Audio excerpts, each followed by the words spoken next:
Film പ്ലസിലേക്ക് എല്ലാവർക്കും സ്വാഗതം. നമ്മുടെ പൊന്നമ്മ ചേച്ചി കവിയൂർ പൊന്നമ്മ നമ്മളിൽ നിന്ന് വിട്ടുപോയിട്ട് ഏകദേശം 2 ആഴ്ച പറയും. ഇവർ അഭിനയിച്ച സിനിമകളെല്ലാം കലക്കും.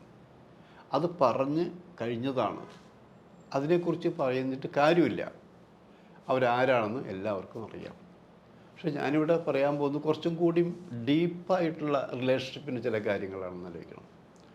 ഡീപ്പായിട്ട് റിലേഷൻഷിപ്പ് എന്ന് പറഞ്ഞാൽ സിനിമ നമ്മൾ ആലോചിക്കുമ്പോൾ സിനിമയുടെ ലോകം എന്ന് പറഞ്ഞാൽ വല്ലാത്തൊരു ലോകം തന്നെയല്ലേ. തിരക്കുള്ള ഒരാളെ സംബന്ധിച്ച് ഒരു ദിവസം അല്ലെങ്കിൽ 2 ദിവസമെങ്കിലും ഒന്ന് ഫ്രീ ആയി കിട്ടിയിരുന്നെങ്കിൽ ഒന്നൊരു റിലാക്സ് ചെയ്യാൻ കഴിഞ്ഞിരുന്നെങ്കിൽ എന്നൊക്കെ പറയും. അപ്പോൾ അവിടെ തിരക്ക് മാത്രമല്ല, ആരാധകരുടെ ബഹളം,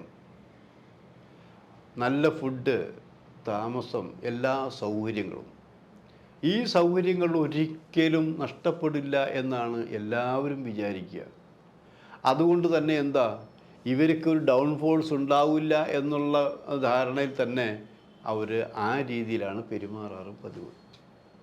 അപ്പം ഞാനിവിടെ കവിയൂർ പൊന്നമ്മയെക്കുറിച്ച് പറയുമ്പോൾ ഞാനിവിടെ അവരുടെ PN മനോൻ സംവിധാനം ചെയ്ത സിനിമ റോസി, ഞങ്ങൾ ആ റോസി കണ്ടിട്ട് അതിലെ പാട്ട് അല്ലിയാമ്പൽ ഒരു പാട്ടുണ്ടൊക്കെ, ഇതൊക്കെ ഞങ്ങൾ വളരെ ചെറുപ്പത്തിൽ പാടി നടന്നിട്ടുള്ളതാണത്. അതിൻ്റെ നിർമ്മാതാവ് പിന്നീട് കവിയൂർ പൊന്നമ്മയുടെ ഭർത്താവായി വന്ന ആളാണെന്ന് ആലോചിക്കണം. അപ്പോൾ അത് അങ്ങനൊരു കാലഘട്ടം ഉണ്ടായിരുന്നു. മണിസ്വാമി, ഈ മണിസ്വാമി ചില്ലറക്കാരനല്ല കേട്ടോ. മണിസ്വാമി ഈശ്വരനാണത്. അടിയന്തരാവസ്ഥക്കാലത്തെ സംഭവങ്ങൾ ആസ്പദമാക്കി രാജൻ പറഞ്ഞ കഥ സിനിമയാക്കിയ മാന്യദേഹം കൂടിയാണ്. അങ്ങനെ കുറച്ച് സിനിമകൾ ചെയ്തിട്ടുണ്ട്. അങ്ങനെയാണ് പിന്നെ ഇവർ തമ്മിൽ പ്രണയിച്ച് കല്യാണം കഴിച്ചത്.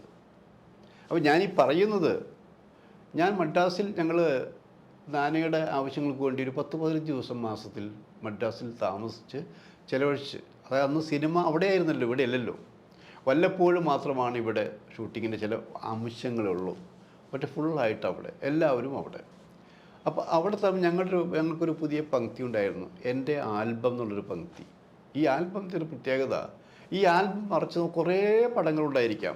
അതിൽ നമുക്ക് അതായത് കഥയുണ്ടെന്ന് തോന്നുന്ന, ചിലപ്പോൾ ചില VIP-കളായിരിക്കാം, കൂട്ടുകാരായിരിക്കാം, ഇൻസിഡൻ്റ് ആയിരിക്കാം. അപ്പോൾ ആ പടം എടുത്തുകൊണ്ട് അതിനൊരു സ്റ്റോറിയുണ്ട്. അങ്ങനെയാണ് ആ കഥ പറയുന്ന ഒരു സംഭവമാണത്. അപ്പോൾ ഞാൻ മദ്രാസിൽ ചെന്നപ്പോൾ പൊന്നമ്മ ചേച്ചിയുടെ മകളുടെ കല്യാണം കഴിഞ്ഞ് അടുത്തിടയ്ക്ക് മകൾ കല്യാണം കഴിഞ്ഞ് അമേരിക്കയിലേക്ക് പോയിട്ടുണ്ട്. അപ്പോൾ എനിക്ക് അറിഞ്ഞ കാര്യം തന്നെയാണ്. ആൽബം കാണാൻ ഉദ്ദേശിച്ചത്, ആ ആൽബത്തിനൊരു പ്രത്യേകത, മണിസ്വാമിയുടെ മകളാണ് ബിന്ദു, കവിയൂർ പൊന്നമ്മയുടെ മകൾ. ഇദ്ദേഹം ആ കല്യാണത്തിന് ഉണ്ടായിരുന്നു എന്ന് എനിക്കറിയാം. ആ കല്യാണത്തിന് ഉണ്ടായിരുന്നെങ്കിൽ അദ്ദേഹത്തിൻ്റെ പാർട്ടിസിപ്പേഷൻ എത്രയുണ്ടെന്ന് അറിയണമെങ്കിൽ ആ ആൽബം നോക്കിയാൽ നമുക്കറിയാം. ആ ഒരു ഉദ്ദേശത്തോടു കൂടിയാണ് ആൽബം കാണണമെന്ന് ഞാൻ പറയുന്നത്. ആൽബം കിട്ടിയിട്ടില്ല, അത് വേണോ അങ്ങനെ, അതായത് എന്നെ ആ കാര്യത്തിൽ ഒഴിവാക്കാൻ പൊന്നമ്മ ചേച്ചി ഒന്ന് ശ്രമിച്ചു നോക്കി. അത് വേണ്ട കുട്ടി, ആൽബം വേണ്ട, അതൊക്കെ കല്യാണം കഴിഞ്ഞാലേ ചിലപ്പോൾ മോൾക്ക് ഇഷ്ടാവില്ല, ഇങ്ങനെ പറഞ്ഞിരുന്നത്. ഞാൻ പറഞ്ഞു, അല്ല ചേച്ചി, ഇത് ആൽബത്തിനൊരു കഥയുണ്ട്, ചേച്ചി ഇഷ്ടമുള്ള പറഞ്ഞാൽ മതി. അങ്ങനെ ആ മനോഹരമായ ആൽബം കാണുകയാണിത്. ആ ആൽബത്തിൽ മണിസ്വാമിയുണ്ട്, കവിയൂർ പൊന്നമ്മ ഭാര്യയുണ്ട്, മകൾ ബിന്ദു ഉണ്ട്, അച്ഛൻ്റെ അനുഗ്രഹം വാങ്ങുന്ന ബിന്ദുവുണ്ട്, അനുഗ്രഹിക്കുന്ന അച്ഛനുണ്ട്. അതായത് ശരിക്കും ഒരു സാധാരണ കല്യാണം കഴിയുമ്പോൾ ഉണ്ടാകുന്ന എല്ലാ അധികാരങ്ങളും, ഒരച്ഛനെന്നുള്ള എല്ലാ അധികാരങ്ങളും മണിസ്വാമിക്ക് ഉണ്ടായിരുന്നു എന്ന് വിളിച്ചു പറയുന്ന കുറേ ചിത്രങ്ങൾ ആ ആൽബത്തിലുണ്ടായിരുന്നു, ആലോചിക്കണം. അപ്പോൾ അതിനു മുൻപ് അത് പറയാൻ വേറൊരു കാരണം കൂടിയുണ്ട്. ഞങ്ങൾ രാജ് ഹോട്ടലിലാണ് അവിടെ മദ്രാസിൽ നുങ്കമ്പാക്കത്ത് രാജ് ഹോട്ടലിലാണ് താമസിക്കുന്നത്. സിനിമക്കാർ കൂടുതൽ അവിടെ തന്നെയാണ്. അവിടെ മാസം വാടകയ്ക്ക് റൂമുണ്ട്. അങ്ങനെ മാസ വാടകയ്ക്ക് ഒരു റൂമിലാണ് മണിസ്വാമി അന്ന് താമസിച്ചിരുന്നത്. അപ്പോൾ ഞങ്ങൾ മിക്ക ദിവസം കാണും, ഓരോ കാര്യങ്ങൾ പറയും. ജീവിതത്തിൻ്റെ ഒരു അവസ്ഥയുണ്ട്, പഴയ പോലെ സന്തോഷാവനല്ല, പണത്തിൻ്റെ ബുദ്ധിമുട്ടുണ്ട്, എല്ലാം ഉണ്ട്. അങ്ങനെ പറഞ്ഞ കൂട്ടത്തിലാണ് ഞാൻ ചോദിച്ചു, മോളുടെ കല്യാണം നടന്നു, പോയിരുന്നില്ലേ? അപ്പോൾ അദ്ദേഹം പറഞ്ഞത്, എനിക്ക് പകരക്കാരനാകാൻ വേറെ ആർക്കെങ്കിലും കഴിയുമോ? എൻ്റെ മകളാണ് ബിന്ദു. ഞാൻ അച്ഛനല്ല എന്ന് പൊന്നമ്മ പറഞ്ഞാലും, എന്നെ ഒപ്പം താമസിച്ചില്ലെങ്കിലും ഞാനിപ്പോൾ ഉള്ള ഭർത്താവല്ല. പക്ഷേ എൻ്റെ മകളുടെ കല്യാണം നടക്കുമ്പോൾ എൻ്റെ സ്ഥാനത്ത് അവളുടെ രണ്ടാമത്തെ ഭർത്താവിനെ പ്രതിഷ്ഠിക്കാൻ പറ്റുമോ? പറ്റില്ലല്ലോ. അതെൻ്റെ അവകാശമാണ്. അപ്പം അതുകൊണ്ട് ഞാൻ പറയുന്നതിനേക്കാൾ നല്ലത് ആ കല്യാണത്തിൻ്റെ ആൽബമുണ്ട്, അതൊന്ന് മറിച്ച് നോക്കിയാൽ മതി. എനിക്ക് സത്യത്തിൽ മണിസ്വാമി തന്ന ഒരു പ്രചോദനമാണ് ആ ആൽബം മുഴുവനും കാണാൻ ഞാൻ ശ്രമിച്ചതെന്ന് ആലോചിക്കണം. അപ്പം അതുകൊണ്ടാണ് സത്യത്തിൽ, അല്ലെങ്കിൽ ഞാൻ കവിയൂർ പൊന്നമ്മയുടെ എൻ്റെ ആൽബം എന്നുള്ള പങ്ക്തി ഞാൻ ചെയ്യുമായിരുന്നില്ല. അപ്പോൾ അത് വളരെ സ്പഷ്ടമായി. അപ്പോൾ ഞാൻ എൻ്റെ മകൾക്ക് കൊടുക്കാവുന്ന എല്ലാം, പണം കുറവായിരിക്കാം, പക്ഷേ ഒരിക്കലും ദാരിദ്ര്യം പിടിക്കാത്തൊരു മനസ്സെനിക്കുണ്ട്. സമ്പൂർണ്ണമായിട്ട് എനിക്കൊരു മകളെയുള്ളൂ, ആണും പെണ്ണുമായിട്ട്. എൻ്റെ എല്ലാ സ്നേഹവും അത് പങ്കുവയ്ക്കാതെ തന്നെ മുഴുവനായും ഞാൻ എൻ്റെ മകൾക്ക് കൊടുത്തു.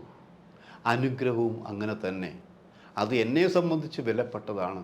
അവരെങ്ങനെ വിചാരിക്കുമെന്ന് എനിക്കറിയില്ല എന്ന് പകുതി, അതായത് തൊണ്ട ഇടറിയിട്ടൊക്കെ സംസാരിക്കുന്നത് പറഞ്ഞില്ലേ, ആ രീതിയിലാണ് അന്ന് സംസാരിക്കുന്നത്.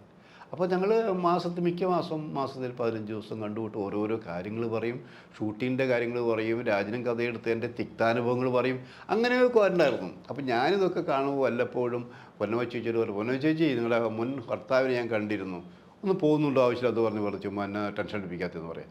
ടെൻഷനല്ല ചേച്ചി.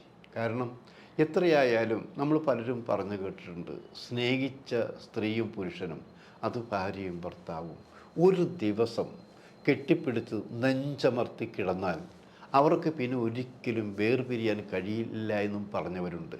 അങ്ങനെ വേർപിരിഞ്ഞാൽ പോലും അവർക്കത് മറക്കാൻ പറ്റില്ല എന്നും പറഞ്ഞവരുണ്ട്. അതൊക്കെ ശരിയായിരിക്കാം, പക്ഷേ ഇപ്പോൾ അദ്ദേഹം എൻ്റെ ജീവിതത്തിലില്ല, എൻ്റെ ജീവിതം വേറെയാണ് എന്നാണ് അന്ന് അവർ പറഞ്ഞത്. അപ്പോൾ ആ തിരക്കിലേക്ക് നോക്കുമ്പോൾ പൊന്നമ്മ ചേച്ചിയില്ലാത്ത സിനിമകളില്ല. അങ്ങനെ ശരിക്കും സിനിമ ജീവിതം ആഘോഷിച്ചു കൊണ്ട് മുന്നേറിയ ഒരു കവിയൂർ പൊന്നമ്മയുണ്ടെന്ന് ആലോചിക്കണം. ആ കവിയൂർ പൊന്നമ്മയ്ക്ക് ഒരിക്കലും ഒരു ഡൗൺഫോൾസ് ഉണ്ടായിട്ടില്ല. കാരണം KPSC നിന്നാണ് വന്നതെങ്കിലും ഞാൻ പലപ്പോഴും ചോദിക്കാതെ എന്തുകൊണ്ടാണ് KPSC കവിയൂർ പൊന്നമ്മ എന്ന് വെക്കാതിരുന്നതെന്ന് ചോദിക്കുമ്പോൾ എൻ്റെ പേരിൽ തന്നെ നീണ്ടു കിടക്കില്ലേ കവിയൂർ പൊന്നമ്മ, പിന്നെ KPSC വെക്കണോ എന്നവർ ചോദിച്ചിട്ടുണ്ട്. ലളിത KPSC വയ്ക്കാം, മറ്റുള്ളവരൊക്കെ വയ്ക്കാം, അവരുടെ പേരുകളെല്ലാം ചെറുതാണെന്ന് പറഞ്ഞിരിക്കുന്നത്. അങ്ങനെ വളർന്ന പൊന്നമ്മ കവിയൂർ പൊന്നമ്മ പിന്നീട് മദ്രാസിലെ ജീവിതം മതിയാക്കി ആലുവയ്ക്കടുത്ത് മനോഹരമായൊരു ഗ്രാമത്തിൽ, അത് UC കോളേജൊക്കെ കഴിഞ്ഞ് പോകണം, ഞങ്ങൾ അന്ന് പോയപ്പോൾ ആ ഒരു പുഴ ഇങ്ങനെ ഒഴുകിക്കൊണ്ടിരിക്കുന്ന മനോഹരമായ ഒരു വീട് വെച്ചു എന്നറിയാം. പക്ഷെ ആ വീട്ടിലേക്ക് ഞാൻ ചെല്ലാൻ കാരണം ബാലചന്ദ്ര മേനോനാണ്. ബാലചന്ദ്ര മേനോനെ കുറിച്ച് ആരായിരിക്കും നിങ്ങൾ ചോദിക്കും, അതിന് ബാലചന്ദ്ര മേനോനും നിങ്ങൾ നാനക്കാരും തമ്മിൽ ബദ്ധ ശത്രുക്കളല്ലേ എന്ന് ചോദിക്കും. ആണോ? ശത്രുക്കളാണോ? അങ്ങനെ ശത്രുക്കളല്ല. മേനോൻ പോയതിന് ശേഷമാണ് ഞാൻ അവിടെ ചെന്നത്. അപ്പം മേനോൻ സിനിമ സംവിധാനം ചെയ്യുകയാണ്. അവർ തമ്മിൽ അത്തരം കാര്യങ്ങൾക്ക് സൗന്ദര്യപ്പണക്കങ്ങൾ ഉണ്ടായിട്ടുണ്ടാവും, അതെന്നെ ബാധിക്കില്ല. അവരുടെ ജോലിക്കാരനായതുകൊണ്ട് അവർ ചെയ്യുന്നു. എന്നാൽ മേനോൻ്റെ എല്ലാ സിനിമകളും കാണുന്ന ഒരാളാണ് ഞാൻ.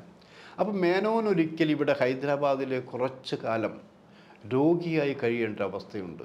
ഇവിടെ എന്താണ് മേനോന് സംഭവിച്ചത് എന്ന് അറിയാൻ പറ്റാത്തൊരു കാലഘട്ടത്തിൽ. അപ്പോൾ ഞാൻ പല കാര്യങ്ങളും അറിഞ്ഞത് കലൂർ ഡെന്നീസും മുഖാന്തരമാണ്. കലൂർ ഡെന്നീസും മേനോനും ഇടയ്ക്കിടയ്ക്ക് സംസാരിച്ച് കാര്യങ്ങളെല്ലാം സംസാരിച്ച് പലപ്പോഴും മേനോന് മരിച്ചു എന്നൊക്കെ കിംവദന്തി ഉണ്ടായിരുന്നു ആലോചിക്കണം. അങ്ങനെ അപ്പോൾ ഞാനൊന്ന് സിനിമാമംഗളത്തിൻ്റെ എഡിറ്ററാണ്. ഞാൻ മേനോൻ രക്ഷപ്പെട്ടു വരുന്നു വെച്ചോ, ഞാനൊരു ഞങ്ങളുടെ 3Dയിൽ ഒരു കൊടുക്കുന്നുണ്ട്, അതിമനോഹരമായൊരു സാധനം എഴുതി. അത് പിന്നീട് മേനോൻ്റെ പുസ്തകത്തിൻ്റെ ആദ്യം തുറക്കുമ്പോൾ അതായിട്ട് ചേർത്തിരിക്കുന്നു ആലോചിക്കണം. അപ്പോൾ മേനോൻ ഞങ്ങൾ കൂടും കൂടി അടുത്തു. അപ്പോൾ മേനോൻ പറഞ്ഞു, ഞാൻ എൻ്റെ ഒരു വലിയ ഡോക്യുമെൻ്ററിയുടെ ഷൂട്ടിംഗ് നടന്നുകൊണ്ടിരിക്കുകയാണത്. അപ്പോൾ എനിക്ക് മേനോൻ്റെ ഒരു നല്ല ഇൻ്റർവ്യൂ എടുക്കണം, അതാണ് ഉദ്ദേശം. നമുക്ക് സംസാരിക്കാം, ഇൻ്റർവ്യൂ അങ്ങനെ ഫോർമാലിറ്റി ആയിട്ട് വേണ്ട, നമുക്ക് കുറേ സംസാരിക്കാം. നമ്മൾ തമ്മിൽ ഒരു സ്ഥാപനത്തിൻ്റെ ആൾക്കാരല്ലേ, നമുക്ക് സംസാരിക്കാം, പരസ്പരം ഇഷ്ടമുള്ള ആൾക്കാരല്ലേ.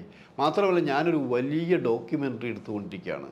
അപ്പോൾ ഒരു കാര്യം ചെയ്യൂ, ഞാൻ ആലുവയിലുണ്ട്. ആ ആലുവയിൽ എവിടെ ഞാൻ ചോദിച്ചു, ഞാൻ കവിയൂർ പൊന്നമ്മയുടെ വീട്ടിലാണ് ഇത് ഷൂട്ട് ചെയ്തുകൊണ്ടിരിക്കുന്നത്. അത് നിങ്ങൾ വരുന്ന ആലുവ UC കോളേജ് കഴിഞ്ഞ് കുറച്ച് വരുമ്പോൾ ഒരു മനോഹരമായ ഗ്രാമമുണ്ട്. ആ ഗ്രാമത്തിൻ്റെ നിങ്ങൾ വരുന്ന റോഡിൻ്റെ ഇടത് ഭാഗത്തായിട്ടാണ് അവരുടെ വലിയ വീട്, വലതു ഭാഗത്ത് ഒഴുകിക്കൊണ്ടിരുന്ന പുഴയാണ്. അവിടെയാണ് കുറേ ദിവസമെന്ന് പറയുന്നു. മേനോൻ പറഞ്ഞ ദിവസം ഞാനവിടെ ചെല്ലുന്നു. ആ ഷൂട്ടിംഗ് നടന്നുകൊണ്ടിരിക്കുക, വലിയ ഡോക്യുമെൻ്ററി ആണെന്ന് ആലോചിക്കണം. അവിടെ പൊന്നമ്മ ചേച്ചിയുണ്ടെന്ന് ആലോചിക്കണം, അതിമനോഹരമായ വീട്. അപ്പോൾ അവരുടെ ജീവിതം അവർ പറഞ്ഞു, എൻ്റെ അന്ത്യം ഇവിടെ വേണം. അതിനുകൊണ്ടാണ് ഇത്രയും മനോഹരമായ സ്ഥലം ഞാൻ തീരുമാനിച്ചിരിക്കുന്നത്. കാരണം ഇവിടെ നിന്ന് നിങ്ങൾ ഇവിടുന്ന് കണ്ട പ്രകൃതി ഭംഗി ഇത്രയും മനോഹരമായ ഭംഗിയുള്ളത് എനിക്കെൻ്റെ വീടിൻ്റെ ഇവിടെ ഇരുന്ന് പോയാൽ ഇനി അസുഖം ബാധിച്ച് ഞാനിവിടെ ചാരു കസേരയിൽ കിടന്നാൽ പോലും എനിക്ക് ആ നദി ഒഴുകുന്നത് കാണാം, പ്രകൃതി ഭംഗി കാണാം എന്നൊക്കെ പറഞ്ഞിരുന്നത്. അപ്പോൾ അവിടെ ഇരുന്നു ഞങ്ങൾ മേനോന് ഞാൻ സംസാരിച്ച് മേനോൻ എന്നെ ആ ഡോക്യുമെൻ്ററിയുടെ ഒരു ഭാഗമാക്കി കഴിഞ്ഞു എന്ന് ആലോചിക്കണം. അപ്പോൾ അങ്ങനെയുള്ള കുറേ നിമിഷങ്ങളുണ്ട്. അപ്പോൾ ഞങ്ങളുടെ സംഭാഷണ വിഷയം മേനോൻ്റെ അസുഖത്തെക്കുറിച്ചാണ് പറഞ്ഞത്. മേനോൻ അന്ന് പറഞ്ഞൊരു കാര്യമുണ്ട്, നമ്മൾ എല്ലാം നേടിയെന്ന് വിചാരിച്ച് അഹങ്കരിക്കുമ്പോഴും നമ്മൾ അറിയാതെ നമ്മൾ ഇഷ്ടപ്പെടാതെ വരുന്ന ഒരു അതിഥിയാണ് രോഗമെന്ന് ആലോചിക്കണം. അവൻ കളി തുടങ്ങിയാൽ പിന്നെ അവൻ്റെ ക്രൂരമായ കളിയിൽ നമ്മൾ പെട്ടുപോയാൽ പിന്നെ നമ്മൾ രക്ഷപ്പെടില്ല. അപ്പോഴാണ് നമ്മൾ ആലോചിക്കുക, നമുക്ക് നഷ്ടപ്പെട്ട പലതും തിരിച്ചു കിട്ടിയിരുന്നെങ്കിൽ, നമുക്ക് ആരൊക്കെയോ ഉണ്ട് എന്നൊരു തോന്നലുകൾ അപ്പോഴാണ് ഉണ്ടാവുക. ആ നിമിഷങ്ങളിൽ കബീർ പൊന്നമ്മ പറയും, ചുമ്മാ അതൊക്കെ അങ്ങനെ ചുമ്മാ പറയുന്നത്, അങ്ങനെയൊന്നും ഇല്ല, നമ്മളിപ്പോൾ നമുക്കെന്താ കുഴപ്പം, അങ്ങനെ പറഞ്ഞിരുന്ന കബീർ പൊന്നമ്മ ചേച്ചി പിന്നീട് അവർ അസുഖബാധിതരായി ക്യാൻസർ പേഷ്യൻ്റാണെന്ന് അറിഞ്ഞ മാത്രയിൽ അവർ ഒറ്റപ്പെട്ടു പോയി, പൊട്ടിക്കരഞ്ഞു പോയി എന്നറിയും. അവരെ കാണാൻ ചെന്നൊരു സുഹൃത്ത്, എൻ്റെ കൂടി ഒരു സുഹൃത്താണ്, അവർ കണ്ടുവന്ന ശേഷം അവരെന്നോട് പറഞ്ഞു, ഞാൻ കവിയൂർ പൊന്നമ്മയെ ചേച്ചി കാണാൻ പോയി, പക്ഷേ ഒന്നും സംസാരിക്കാൻ പറ്റുന്നില്ല, നമ്മുടെ നെഞ്ചൊക്കെ ഇങ്ങനെ വിങ്ങുന്ന പോലെയാണ്. പക്ഷേ അവർ സംഭാഷണത്തിലുടനീളം തെളിഞ്ഞു വന്നത് ഇപ്പം എന്താ, അവർ ഒറ്റപ്പെട്ടു പോയിരിക്കുന്നു, അവർക്ക് സിനിമയില്ല, വേണ്ടപ്പെട്ടവരില്ല, അസുഖബാധയാണ്, എപ്പോൾ വേണേൽ മരിക്കാം, ആ ഒരു ദുഃഖമുണ്ടെന്ന് ആലോചിക്കണം. അവരെ മനസ്സ് എന്തിനോ വേണ്ടി വിങ്ങുകയാണെന്ന് ആലോചിക്കണം. പക്ഷേ അവർ പറയാതെ പറഞ്ഞുകൊണ്ടിരിക്കുന്നത് അവർ പറഞ്ഞു, എനിക്ക് എൻ്റെ ജീവിതത്തിൽ ഇനിയൊരു ആഗ്രഹമുള്ളൂ, എൻ്റെ മകൾ, എൻ്റെ പേരക്കുട്ടികൾ, അവർ കുറച്ച് ദിവസം എൻ്റെ അടുത്ത് ഉണ്ടായിരിക്കണം. കാരണം ആ കുട്ടികളെ, ഈ കുട്ടികളുടെ സ്നേഹം കാണിക്കുക, അതൊക്കെ ഒരു വല്ലാത്തൊരു മോഹമാണിപ്പോൾ. നടക്കില്ല എന്ന് എനിക്കറിയാം, അവർ ദൂരെയാണെന്നറിയാം. നടക്കില്ലെങ്കിലും എൻ്റെ ഈ മനസ്സ് ഞാൻ ആഗ്രഹിച്ചു പോകുന്നു എന്നുള്ളതാണ്. അതിനർത്ഥം എന്താണ്? നമ്മൾ ഒരു കാര്യം ആലോചിക്കുക, നമ്മൾ എവിടെ പോയാലും അവസാനം നമ്മൾ തനിച്ചാവുമെന്ന് ആലോചിക്കണം. ആ തനിച്ചാവുമ്പോൾ വേദനകൾ, സങ്കടങ്ങൾ, ദുഃഖങ്ങൾ, ദാരിദ്ര്യങ്ങൾ എല്ലാം നമ്മുടെ കൂടെ ഉണ്ടാവും. അപ്പോൾ മാത്രമാണ് നമുക്ക് ആരൊക്കെയോ വേണം എന്നൊരു തോന്നലുണ്ടാവുക. അതുകൊണ്ട് തന്നെ അവസാന നിമിഷത്തിലല്ല, ആരംഭം പോലെ തന്നെ നമുക്കെല്ലാവർക്കും വേണം എന്നാണ് ഇനി ചിന്തിക്കേണ്ടത്. പക്ഷേ ഇപ്പോഴത്തെ ഈ കാലഘട്ടത്തിൽ ചെറിയ അണുകുടുംബങ്ങൾ ഉള്ളതുകൊണ്ട് നമ്മുടെ ആഗ്രഹങ്ങളെല്ലാം ആയി അവശേഷിക്കുന്നു. ഇപ്പോഴും ചോദിക്കുന്നൊരു ചോദ്യമുണ്ട്, ആ വീടും ഈ ഇത്രയും കോടി വലിയ വില സ്വത്തുക്കളും മകൾ സ്വീകരിക്കുമോ?